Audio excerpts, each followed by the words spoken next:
Hello everyone Victers channel +1 English 9ാമത്തെ എപ്പിസോഡിൽ എന്തെല്ലാം കാര്യങ്ങളാണ് ഡിസ്കസ് ചെയ്തത് അതുപോലെ തന്നെ നോട്ട്സും അസൈൻമെൻറ്റ്സും എന്തെല്ലാമാണ് എന്ന് നോക്കാനാണ് നമ്മൾ ഈ ഒരു വീഡിയോയിൽ വന്നിട്ടുള്ളത്. സോ നമ്മൾ quest for a theory of everything എന്ന ചാപ്റ്ററാണ് നോക്കിക്കൊണ്ടിരിക്കുന്നത്. അപ്പോൾ we can start the video by explaining the textbook portion. ടെക്സ്റ്റ് ബുക്കിലെ എത്ര പോർഷനാണ് നമ്മളിന്ന് കംപ്ലീറ്റ് ചെയ്തത്, ആ ഒരു ടെക്സ്റ്റ് ബുക്ക് പോർഷൻ്റെ എക്സ്പ്ലനേഷനോടെ നമുക്ക് സ്റ്റാർട്ട് ചെയ്യാം.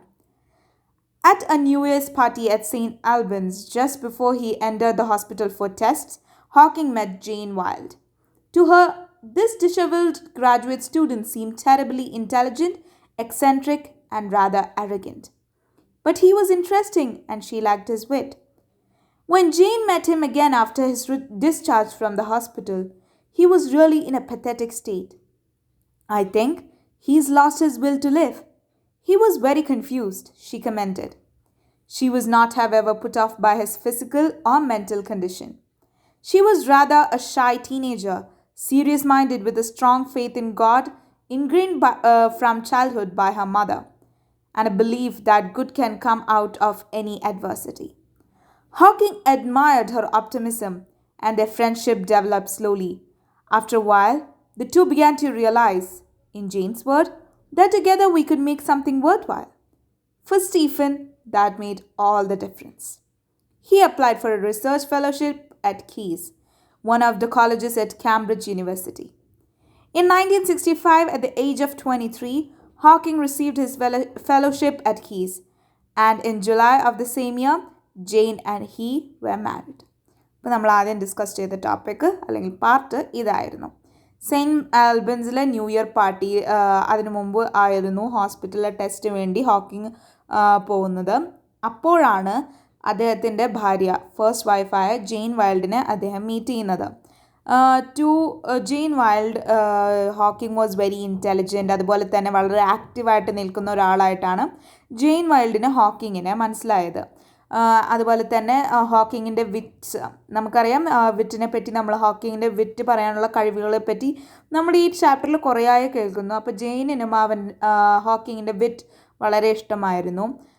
പക്ഷേ ഹോക്കിംഗ് ഹോസ്പിറ്റലിൽ നിന്നും ഡിസ്ചാർജ് ആവുന്ന സമയത്ത് വളരെ പെത്തറ്റിക് ആയിട്ടുള്ള, വളരെ സങ്കടം തോന്നുന്ന ഒരു കണ്ടീഷനായിരുന്നു ഹോക്കിങ്ങിന് ഉണ്ടായിരുന്നത്. അദ്ദേഹത്തിന് ജീവിക്കാനുള്ളൊരു ആഗ്രഹം പോയി എന്നായിരുന്നു ജെയിൻ വിചാരിച്ചത്. He was very confused. എന്താണ് വേണ്ടത് എന്നുള്ളൊരു കൺഫ്യൂഷൻ ഹോക്കിങ്ങിൻ്റെ മനസ്സിൽ എപ്പോഴും ഉണ്ടായിരുന്നു. എനിവേ, അത് കഴിഞ്ഞിട്ട് നമ്മൾ പറയുന്നത് ജെയിനിൻ്റെ ക്യാരക്ടറിസ്റ്റിക്കിനെ കുറിച്ചാണ്. ഒരു ഷൈ ടീനേജറാണ്, സീരിയസ് മൈൻഡഡ് ആണ്, ദൈവത്തിൽ വളരെയധികം വിശ്വസിക്കുന്ന ഒരാളാണ്. ആ ഒരു വിശ്വാസം അവൾക്ക് പകർന്നു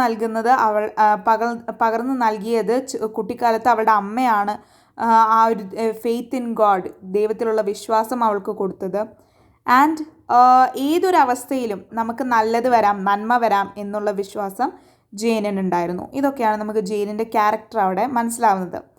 ഹോക്കിംഗ് ഇത് കൂടാതെ ജെയിനിൻ്റെ ഒപ്റ്റിമിസം വളരെയധികം അഡ്മയർ ചെയ്തിരുന്നു. അവരുടെ ഫ്രണ്ട്ഷിപ്പ് അങ്ങനെയാണ് സ്ലോലി ഡെവലപ്പ് ആയത്. കുറച്ച് കഴിഞ്ഞപ്പോൾ അവർ രണ്ടുപേരും മനസ്സിലാക്കി അവർ ഒരുമിച്ച് കഴിഞ്ഞാൽ എന്തൊക്കെയോ വർത്ത് വൈലായിട്ടുള്ള കാര്യങ്ങൾ അവർക്ക് ചെയ്യാൻ കഴിയുമെന്ന് അവർ മനസ്സിലാക്കി. അത് മനസ്സിലാക്കുമ്പോൾ തന്നെ സ്റ്റീഫൻ കീസ് എന്ന കാംബ്രിഡ്ജ് യൂണിവേഴ്സിറ്റിയിലെ ഒരു കോളേജിൽ റിസർച്ച് ഫെലോഷിപ്പിന് വേണ്ടി അപ്ലൈ ചെയ്യുകയാണ്.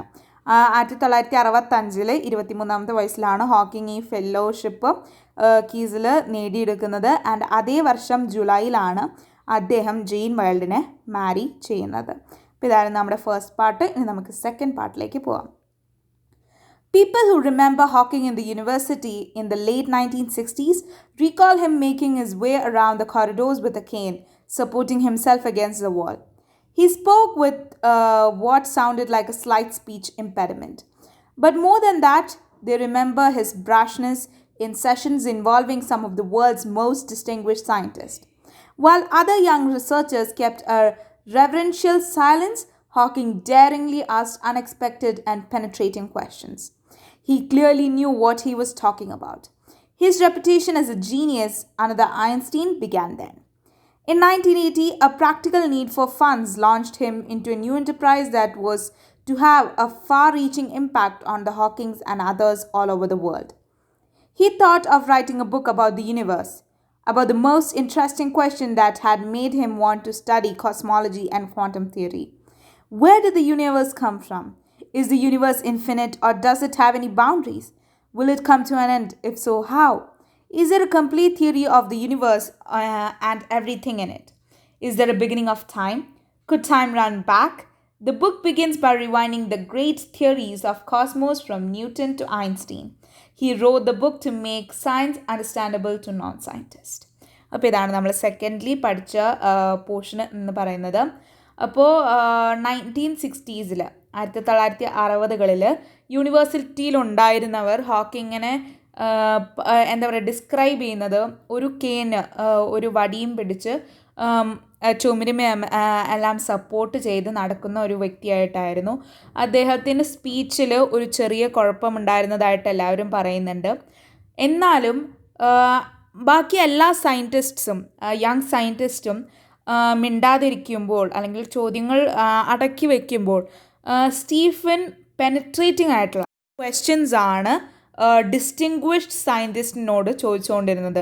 വളരെ ഡെയറിങ് ആയിട്ടും അതുപോലെ തന്നെ അൺഎക്സ്പെക്റ്റഡ് ആയിട്ടുള്ള ക്വസ്റ്റ്യൻസ് ആയിരുന്നു ഹോക്കിംഗ് എപ്പോഴും ഡിസ്റ്റിങ്വിഷ്ഡ് സയൻറ്റിസ്റ്റിനെതിരെ ഷൂട്ട് ചെയ്തുകൊണ്ടിരുന്നത്.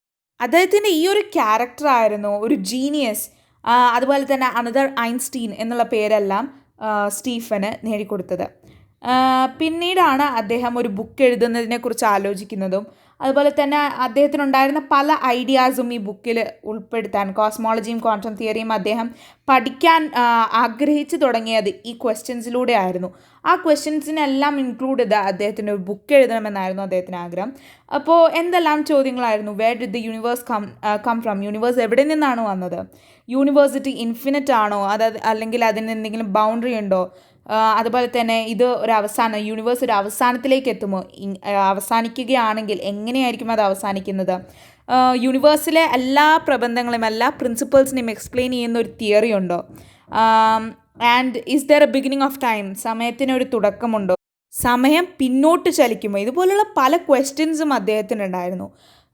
അദ്ദേഹത്തിൻ്റെ ബുക്ക് തുടങ്ങുന്നത് തന്നെ കോസ്മോസിനെ കുറിച്ചുള്ള പല ഗ്രേറ്റ് തിയറീസ്, ന്യൂട്ടൺ തൊട്ട് ഐൻസ്റ്റീൻ വരെയുള്ള സയൻറ്റിസ്റ്റ് മുന്നോട്ട് വെച്ചിട്ടുള്ള ഗ്രേറ്റ് തിയറീസ്, കോസ്മോസിനെ കുറിച്ചുള്ള ഗ്രേറ്റ് തിയറീസ് റീവൈൻഡ് ചെയ്തുകൊണ്ടായിരുന്നു.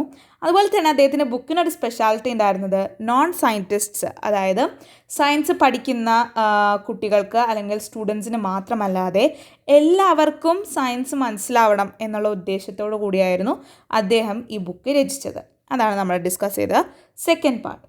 ഇനി നമ്മൾ നോക്കാൻ പോകുന്നത് തേർഡ് പാർട്ടാണ്. He completed the first draft in 1984. While the revision process was going on, he made a trip to Switzerland. There he was down with pneumonia and was left on a life support system. Doctors gave a choice as to whether a tracheotomy operation, which would remove his windpipe, should be conducted or not. It might save his life, but afterwards, he would never again be able to speak or make a vocal sound. With grave misgivings, Jane consented. The future looked very bleak, Jane remarked. Hawking could no longer breathe through his mouth and nose, but only through a permanent opening made in his throat. After many weeks of intensive care, he went home to join Jane and his 3 children. He was still too weak and ill to continue his research. Walt Wolters, a computer expert of California, sent him a program he had developed called the Equalizer, which allowed Hawking to select words from the screen. അപ്പോൾ ഇത്രയും ഭാഗമാണ് നമ്മൾ ഇന്നത്തെ ക്ലാസ്സിൽ discuss ചെയ്തത്. ഇനി ഇതിൻ്റെ explanation നോക്കാം. 1984 അദ്ദേഹത്തിൻ്റെ ബുക്കിൻ്റെ ആദ്യത്തെ ഡ്രാഫ്റ്റ് വരുന്നത്, കംപ്ലീറ്റ് ചെയ്യുന്നത്. ഇതിൻ്റെ ഈ ഒരു ബുക്കിൻ്റെ റിവിഷൻ പ്രോസസ്സ് നടന്നുകൊണ്ടിരിക്കുമ്പോൾ അദ്ദേഹം സ്വിറ്റ്സർലൻഡിലേക്ക് ഒരു ട്രിപ്പിന് പോവുകയായിരുന്നു. പക്ഷേ സ്വിറ്റ്സർലൻഡിലേക്ക് പോയപ്പോൾ തന്നെ അദ്ദേഹത്തിന് ന്യൂമോണിയ വരികയും ആ ഒരു സമയത്ത് ഡോക്ടേഴ്സിന് ഒരു ട്രക്കിയോട്ടോമി ഓപ്പറേഷൻ എന്നുള്ളൊരു പ്രിൻസിപ്പിൾ മുന്നിലോട്ട് വയ്ക്കുകയും ചെയ്തു. ട്രക്കിയോട്ടോമി ഓപ്പറേഷൻ ചെയ്യുകയാണെങ്കിൽ അദ്ദേഹത്തിൻ്റെ വിൻ പൈപ്പ് റിമൂവ് ചെയ്യുന്ന ഒരു ഓപ്പറേഷൻ ആയിരുന്നു അത്. വിൻ പൈപ്പ് റിമൂവ് ചെയ്യുകയാണെങ്കിൽ പിന്നീട് സംസാരിക്കാനോ ഒരു സൗണ്ട് ഉണ്ടാക്കാനോ സ്റ്റീഫന് അല്ലെങ്കിൽ ഹോക്കിങ്ങിന് കഴിയില്ല എന്നായിരുന്നു അവിടെ ഉണ്ടായിരുന്ന ഒരു പ്രോബ്ലം എന്ന് പറയുന്നത്. ട്രക്കിയോട്ടോമി ഓപ്പറേഷൻ നടത്താം, പക്ഷേ നടത്തി കഴിഞ്ഞാൽ വിൻ പൈപ്പ് റിമൂവ് ചെയ്യും and he won't be able to speak in the future. എന്നാലും ജെയിൻ അതിന് കൺസെൻറ്റ് ചെയ്തു ബിക്കോസ് അദ്ദേഹത്തിൻ്റെ സൗണ്ടിനേക്കാൾ, സ്റ്റീഫൻ്റെ സൗണ്ടിനേക്കാൾ അദ്ദേഹത്തിൻ്റെ ലൈഫായിരുന്നു ഇമ്പോർട്ടൻറ്റ്. അതുകൊണ്ട് തന്നെ ജെയിൻ ട്രക്കിയോട്ടോമി ഓപ്പറേഷന് വില്ലിംഗ് ആണ് എന്ന് സമ്മതിച്ചു. അപ്പോൾ ജെയിന് പറയുന്നത് ദ ഫ്യൂച്ചർ ലുക്ക് വെരി ബ്ലീക്ക്. എന്താ ബ്ലീക്ക് എന്ന് പറഞ്ഞു കഴിഞ്ഞാൽ ഒരു കൺഫ്യൂഷനായിരുന്നു. ഫ്യൂച്ചർ എന്താകും എന്നുള്ളൊരു കൺഫ്യൂഷൻ ജെയിനുണ്ടായിരുന്നു. കാരണം ഹോക്കിങ്ങിന് ഇനി സൗണ്ടൊന്നും അല്ലെങ്കിൽ സംസാരിക്കാൻ കഴിയില്ല. അതുപോലെ തന്നെ വായിലൂടെയോ അല്ലെങ്കിൽ മൂക്കിലൂടെയോ ശ്വാസം അദ്ദേഹത്തിന് ഉള്ളിലേക്ക് എടുക്കാൻ സാധിക്കില്ല. അദ്ദേഹം ശ്വാസം വലിക്കാൻ പോകുന്നത് ഇനി അദ്ദേഹത്തിൻ്റെ വിൻ പൈപ്പിൽ പെർമനൻ്റ് ആയിട്ട് ഉണ്ടാക്കിയിട്ടുള്ള ഒരു ഓപ്പണിങ്ങിലൂടെയാണ്, അല്ലാതെ മൗത്തിലൂടെ നോസിലൂടെ അദ്ദേഹത്തിന് ശ്വാസം വലിക്കാൻ സാധിക്കില്ല ഈ ഒരു ട്രക്കിയോട്ടോമി ഓപ്പറേഷൻ ചെയ്ത് കഴിഞ്ഞാൽ. അത് കഴിഞ്ഞ് ആ ഒരു ഓപ്പറേഷൻ കഴിഞ്ഞപ്പോൾ ഹോക്കിംഗ് വളരെയധികം ഇൻറ്റൻസീവ് കെയറിലായിരുന്നു ആഴ്ചകളോളം. അത് കഴിഞ്ഞപ്പോൾ പിന്നെയും അദ്ദേഹം വളരെ വീക്കായിരുന്നു. റിസർച്ച് ഒന്നും മുന്നോട്ട് കൊണ്ടുപോകാൻ സാധിച്ചിരുന്നില്ല, കാരണം അത്രയും വീക്കായിരുന്നു അദ്ദേഹം. അപ്പോഴാണ് വാൾട്ടോസ് എന്ന് പറഞ്ഞൊരു കമ്പ്യൂട്ടർ എക്സ്പേർട്ട്, കാലിഫോർണിയയിലുള്ള ഒരു കമ്പ്യൂട്ടർ എക്സ്പേർട്ടാണ് അദ്ദേഹം. ഹീ മേഡ് എ പ്രോഗ്രാം, ഒരു കമ്പ്യൂട്ടർ പ്രോഗ്രാം ഉണ്ടാക്കി. ആ പ്രോഗ്രാം എന്ന് പറയുന്നത് ഇക്വലൈസർ എന്നായിരുന്നു ആ പ്രോഗ്രാമിൻ്റെ പേര്. ഈ ഒരു പ്രോഗ്രാം കൊണ്ട് ഹോക്കിങ്ങിന് ഒരു സ്ക്രീനിൽ നിന്ന് വേർഡ്സ് സെലക്ട് ചെയ്യാൻ സാധിക്കും. അതിലൂടെ അദ്ദേഹത്തിന് കമ്മ്യൂണിക്കേറ്റ് ചെയ്യാൻ സാധിക്കും ത്രൂ ഇക്വലൈസർ. ഒരു സ്ക്രീനിൽ വേർഡ്സ് ഉണ്ടാവും, അതിലൂടെ വേർഡ്സ് സെലക്ട് ചെയ്യാം. സോ ആ ഒരു പ്രോഗ്രാമാണ് വാൾട്ടോസ്, കമ്പ്യൂട്ടർ എക്സ്പേർട്ട് ഫ്രം കാലിഫോർണിയ, ഹോക്കിങ്ങിന് അയച്ചു കൊടുത്തത്. ആൻഡ് ഈ ഒരു പ്രോഗ്രാം ഹോക്കിങ് വളരെ ഹെൽപ്ഫുൾ ആയിരുന്നു കമ്മ്യൂണിക്കേറ്റ് ചെയ്യാൻ. പക്ഷേ അത് വളരെ സ്ലോ ആയിട്ടുള്ളൊരു പ്രോസസ്സായിരുന്നു. അപ്പോൾ ഇത്രയും പാർട്ടാണ് നമ്മൾ ഇന്നത്തെ ക്ലാസ്സിൽ ഡിസ്കസ് ചെയ്തത്. ഇത് കഴിഞ്ഞതിന് ശേഷം നമ്മൾ കൊഹെസീവ് ഡിവൈസസ് എന്ന ഒരു ഗ്രാമർ പാർട്ടാണ് ഡിസ്കസ് ചെയ്യുന്നത്. അപ്പോൾ കൊഹെസീവ് ഡിവൈസസ് എന്ന് പറഞ്ഞു കഴിഞ്ഞാൽ ഒരു സെൻറ്റൻസിനെ അതുപോലെ തന്നെ ഒരു ടെക്സ്റ്റിനെ ഒരുമിച്ച് കൊണ്ടുവരുന്ന, അല്ലെങ്കിൽ ഈ വേർഡ്സ് ഒരു സെൻറ്റൻസിൽ നമ്മൾ യൂസ് ചെയ്യുന്ന വേർഡ്സിന് തമ്മിലുള്ള റിലേഷൻഷിപ്പ് കാണിക്കുന്ന ഓരോ വേർഡ്സിനെയാണ് അല്ലെങ്കിൽ ഓരോ ഭാഗങ്ങളെയാണ് നമ്മൾ കൊഹെസീവ് ഡിവൈസസ് എന്ന് പറയുന്നത്. അപ്പോൾ അതിനുള്ള എക്സാമ്പിൾസ് നമുക്ക് നമ്മുടെ ടെക്സ്റ്റ് ബുക്കിൽ തന്നെ തന്നിട്ടുണ്ട്. റീസൺ അല്ലെങ്കിൽ കോസ്, ഒരു എഫക്റ്റ്, അതിനൊക്കെ വേണ്ടിയിട്ട് യൂസ് ചെയ്യുന്ന കൊഹെസീവ് ഡിവൈസസ് ആണിത്. റിസൾട്ടിന് വേണ്ടി ഇതുപോലെയാണ് നമ്മൾ കൊഹെസീവ് ഡിവൈസസ് യൂസ് ചെയ്യുക. Same like that for purpose, contrast or qualify, contradicting, adding,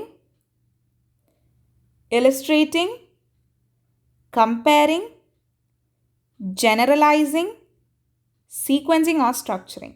അപ്പോൾ ഇത്രയുമാണ് നമുക്ക് ഫങ്ഷൻസ് ഉള്ളത്. ഈ ഫങ്ഷൻസിൻ്റെ കൊഹെസീവ് ഡിവൈസസ്, ഈ ഫങ്ഷനെ നമ്മൾ എങ്ങനെയാണ് ഒരു സെൻറ്റൻസിൽ റെപ്രസെൻറ്റ് ചെയ്യുക എന്നതാണ് നമ്മൾ കൊഹെസീവ് ഡിവൈസസിൽ കണ്ടത്. അപ്പോൾ ഈ കൊഹെസീവ് ഡിവൈസസ് യൂസ് ചെയ്തിട്ട് നമ്മളിനി ഒരു അസൈൻമെൻറ്റ്, നമുക്ക് തന്നിരിക്കുന്ന ഒരു അസൈൻമെൻറ്റ് നമ്മുടെ ടെക്സ്റ്റ് ബുക്കിൽ തന്നെയുള്ള ഒരു അസൈൻമെൻറ്റ് ആണ്. കുറച്ച് സെൻറ്റൻസസ് കൊഹെസീവ് ഡിവൈസസിനോട് റിലേറ്റഡ് ആയിട്ടുള്ളത് നമ്മുടെ ടെക്സ്റ്റ് ബുക്കിൽ തന്നിട്ടുണ്ട്. അപ്പോൾ ആ സെൻറ്റൻസസ് ഫില്ല് ചെയ്യുക. മോറോവർ നമുക്ക് ഓരോ ഓപ്ഷൻസിൻ്റെ ഒരു ബോക്സ് തന്നിട്ടുണ്ട്, അതിനകത്ത് നമ്മളെടുത്ത് ചൂസ് ചെയ്ത് എഴുതുകയും വേണ്ടു. അപ്പോൾ അസൈൻമെൻറ്റിൽ ആദ്യത്തെ question, I had a terrible day at work and lost my umbrella to dash I spoke to the nice guy who works in the coffee shop. അവിടെ മോറോവർ എന്നുള്ള ഓപ്ഷനാണ് വരിക. Second question, television turns people into lazy couch potatoes. Dash, there are some educational programs on. At least എന്നാണ് അവിടെ നമ്മൾ ഫിൽ ചെയ്യേണ്ടത്. Dash, I would like to welcome you all to the conference today. Firstly ആണ് അവിടുത്തെ right answer. Dash, the film was little boring. We still had a nice evening out. എന്നാണ് അവിടെ നമ്മൾ എഴുതേണ്ടത്. I have always known Carolyn as a misser.